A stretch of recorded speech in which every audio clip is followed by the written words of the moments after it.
Assalamualaikum warahmatullahi wabarakatuh. Perkenalkan, nama saya Syafira Syahrul Azimah, NIM 144 dari Prodi Psikologi Islam semester 2. Saya membuat video ini guna untuk memenuhi tugas ujian tengah semester mata kuliah Filsafat Manusia kelas A. Di sini saya akan membahas materi tentang manusia dan Al-Quran. Sebelumnya saya akan membahas terlebih dahulu tentang aspek positif manusia. Di antara seluruh makhluk, manusia mempunyai kemampuan paling tinggi untuk memperoleh pengetahuan dan ilmu, sesuai dengan apa yang telah difirmankan oleh Allah Subhanahu wa taala di dalam surat Al-Baqarah ayat 31-33. Allah mengajarkan kepada Nabi Adam sesuatu yang tidak Allah ajarkan kepada para malaikat. Hal itu sekaligus menjadi bantahan kepada para malaikat yang pada ayat sebelumnya meragukan manusia. Fitrahnya manusia adalah untuk meyakini bahwa Allah itu satu. Jika manusia tidak meyakini bahwa Allah itu satu, maka hal itu merupakan suatu penyelewengan dari fitrahnya. Karena sejak Allah memberikan ruh kepada janin keturunan Adam, Allah telah mengambil kesaksian mereka bahwa Allah merupakan Tuhan mereka. Dari Quran Surat Al-Ahzab ayat 33 bisa disimpulkan bahwa amanat yang ditanggung manusia sangatlah berat, sehingga mewajibkan manusia untuk bertingkah lebih berhati-hati dan menjalankan amanat itu sebaik mungkin. Manusia bisa mendapat kemuliaan dan kebahagiaan jika mereka mewujudkan martabat dan kemuliaannya serta memandang dirinya tidak pantas diperbudak. Dengan begitu, manusia tidak sepantasnya berbuat buruk. Manusia tidak akan pernah cukup, tenang, atau puas dengan apapun kecuali jika tidak mengingat Allah Subhanahu wa taala. Hasratnya tidak ada ujungnya. Manusia cepat bosan dengan apa yang diperolehnya. Hanya dengan dekat kepada Allah, manusia bisa menenteramkan dan memuaskan dirinya. Segala sesuatu yang ada di bumi diciptakan Allah untuk manusia. Karena itu, manusia memiliki hak penuh untuk memanfaatkan secara halal. Jika manusia melupakan Tuhannya, berarti ia telah melupakan dirinya, dan berarti dia tidak mengetahui siapa dirinya. Ketika manusia meninggal dunia, saat itu jasmani yang menutupi roh atau jiwanya tersingkap sehingga dia akan melihat dengan jelas realitas yang sekarang gaib. Kebutuhan manusia di bumi bukan hanya soal materi, akan tetapi kebutuhan akan keridhaan Allah. Kemudian saya akan membahas tentang aspek negatif manusia. Sifat negatif manusia yaitu sangat mencintai harta benda. Hal itu membuat manusia lupa akan sesungguhnya dunia dan isinya hanya milik Allah semata. Dan segala sesuatu yang menjadi milik kita pasti akan kembali kepada Allah. Manusia cenderung memiliki sifat seperti itu. Yang menjadi berbeda adalah bagaimana orang itu mengendalikan nafsunya. Selain mencintai harta benda, manusia juga sangat mudah terpedaya oleh hal-hal duniawi seperti ketika mereka tertimpa musibah, mereka akan teringat oleh Allah dan berkeluh kesah. Tetapi jika musibah telah terlewati, maka mereka cenderung akan lupa untuk bersyukur kepada Allah. Hal ini terbukti dalam Quran Surat Yunus ayat 12 dan Al-Adiyat ayat 6. Bahkan manusia ada pula yang berbangga dan sombong. Dalam hidup susah, sekali hampir tidak bisa menghilangkan sifat-sifat tersebut. Manusia mudah sekali terkena sifat yang dapat melalaikan diri kepada Allah. Solusinya adalah meminta kekuatan kepada Allah agar dapat menghindari hal tersebut, seraya berikhtiar untuk menjadi manusia yang lebih baik.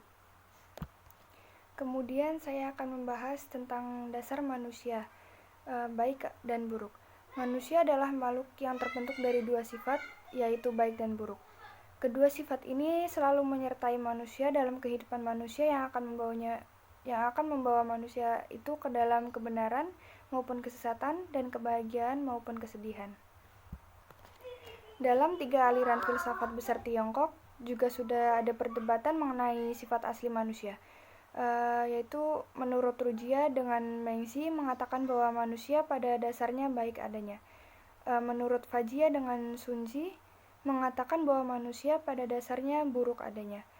Dan menurut Daojia dengan Zhuangzi mengatakan manusia pada prinsipnya tidak baik dan tidak buruk. Manusia terlahir dengan membawa pembawaan yaitu baik dan buruk, berarti manusia mempunyai dasar yang baik dan buruk yang mutlak dan pasif jika tidak dipengaruhi dari luar. Ketika adanya singgungan dari luar dan jika singgungan tersebut tidak mengusik dirinya, maka yang akan aktif yaitu sifat baik dan diwujudkan dengan tindakan yang baik. Namun sebaliknya, jika singgungan tersebut bersifat mengusik dirinya, maka sifat buruk akan aktif dan diwujudkan dengan tindakan yang buruk. Pembawaan baik buruk manusia juga bersifat dinamis, bisa berubah-ubah tergantung singgungan yang diterima. Yang bersifat tetap adalah karakter seseorang, bisa bersifat baik atau buruk. Jika seseorang mempunyai karakter yang buruk, bukan karena kesalahan dari pembawaannya dari lahir, dan bukan salah dirinya sepenuhnya, melainkan orang terdekat sekitarnya lah yang membentuk karakter dirinya seperti itu, dan setiap orang harus bisa memahami itu. Kemudian saya akan membahas tentang peran efektif manusia dalam membangun masa depannya. Peran manusia jauh lebih luas daripada peran binatang. Luasnya bidang peran manusia dalam menentukan masa depannya ini terjadi karena dia memiliki 3 sifat khas, yaitu yang pertama keluasan informasinya. Dengan pengetahuannya, manusia memperluas informasinya dari informasi yang ringan tentang alam sampai informasi yang merujuk tentang alam. Yang kedua, keluasan hasratnya. Keluasan hasrat ini merupakan sifat khas manusia. Yang ketiga, manusia mempunyai kemampuan khusus untuk membentuk dirinya. Tidak ada makhluk lain yang dalam hal ini bisa disamakan dengan manusia, sekalipun pada organisme hidup tertentu lainnya, seperti tumbuhan dan binatang, dapat terjadi juga perubahan tertentu. Tetapi organisme ini tidak dapat membuat sendiri perubahan itu.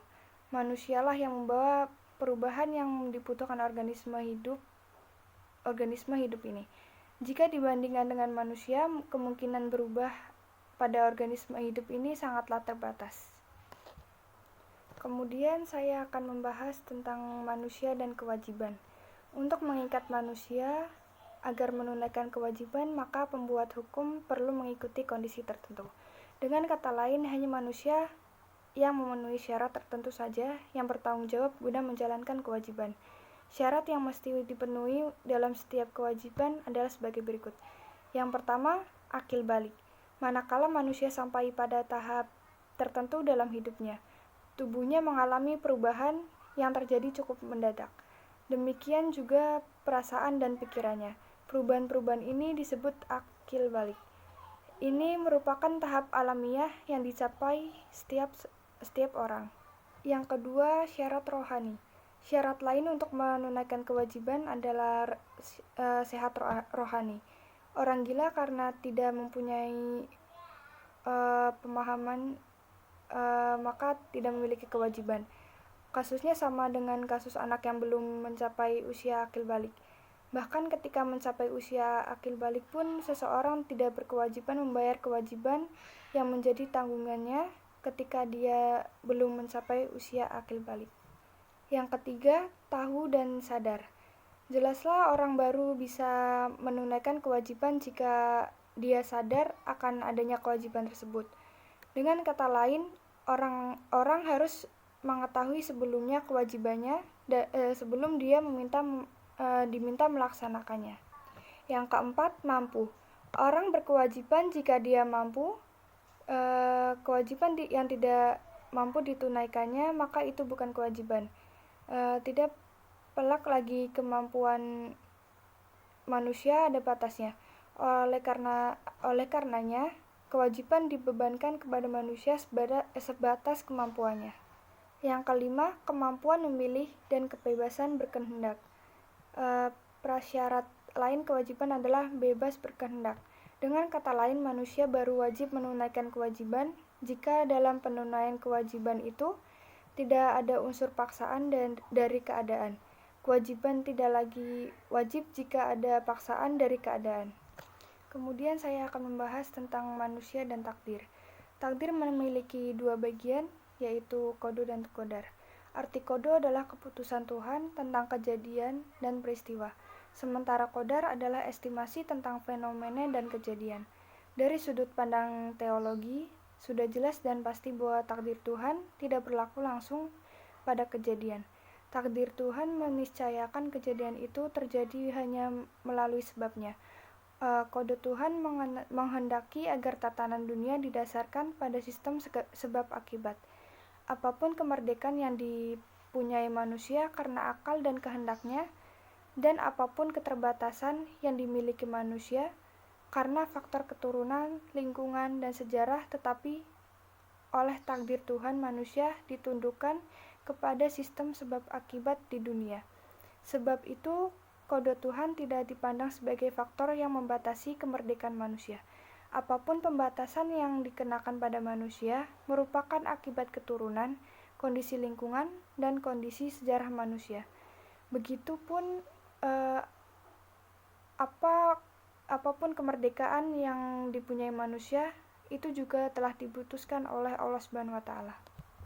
Allah Subhanahu wa taala telah memutuskan agar manusia berakal, berkehendak, dan dalam bidang terbatas kondisi alam dan sosialnya. Manusia cukup mandiri dari kondisi-kondisi ini, sehingga manusia bisa menentukan nasib dan masa depannya sendiri. Kemudian saya akan membahas tentang manusia dan Islam. Manusia diciptakan oleh Allah Subhanahu wa taala agar ia beribadah kepadanya. Agama sangat diperlukan oleh manusia sebagai pegangan hidup sehingga ilmu dapat menjadi lebih bermakna. Agama Islam adalah agama yang selalu mendorong manusia untuk mempergunakan akalnya memahami ayat-ayat kauniyah yang terbentang di alam semesta dan ayat-ayat Qur'aniyah yang terdapat dalam Al-Quran untuk menyeimbangkan antara dunia dan akhirat. Agama dan kehidupan beragama merupakan unsur yang tidak terpisahkan dari kehidupan dan sistem budaya umat manusia.